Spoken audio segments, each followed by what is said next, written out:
کہا کہ مجھے کچھ رقم چاہیے، میں واپس جا رہا ہوں، میں تاجر ہوں، اور اگر جس نے رقم دیا اس کو میں یہ بچہ دے دیتا ہوں نوجوان۔ تو قطب الدین ایبک نے کہا کہ ٹھیک ہے، کیا ہونا چاہیے؟ جو مانگا وہ سارا دے دیا اس کو، اور شمس الدین التمش کو لے لیا اپنے ساتھ۔ شمس الدین التمش نے قطب الدین ایبک سے پوچھا کہ کیا بات ہے، آپ نے اتنی بڑی رقم دے کر کے میرے کو اپنے ساتھ لیا، کیا وجہ؟ اصل میں نے یہ دیکھا کہ تو روزانہ 10 پارے پڑھتا ہے، تیرے چہرے پہ لکھا ہوا ہے۔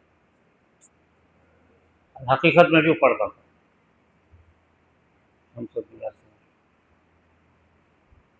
چنانچہ قطب الدین ایبک کے بعد یہی بادشاہ ہوئے، اور ان کا بھی معمول تھا، آدھی رات تک رسی بانٹتے تھے، تو رسی بازار میں بکتی تھی، وہ کھاتے تھے، اور آدھی رات میں قرآن کریم کی تلاوت کرتے تھے۔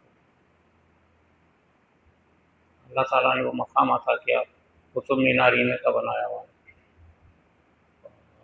30 برس ہندوستان کی حکومت کی شمس الدین التمش۔ قرآن کریم پڑھتے تھے تو قطب الدین ایبک نے چہرے کو دیکھ کے پہچان لیا کہ تو پڑھتا اس وجہ سے میں نے لیا۔ چنانچہ قطب الدین ایبک کے بعد جو خاندان ہے، انہی کے ذریعے سے دنیا میں چلا، 6 یا 7 بادشاہ ہندوستان میں ہوئے۔ تو یہ معرفت کی محنت اتنی آسان محنت ہے، اس سے جو آپ حاصل کرنا ہے حاصل کرو۔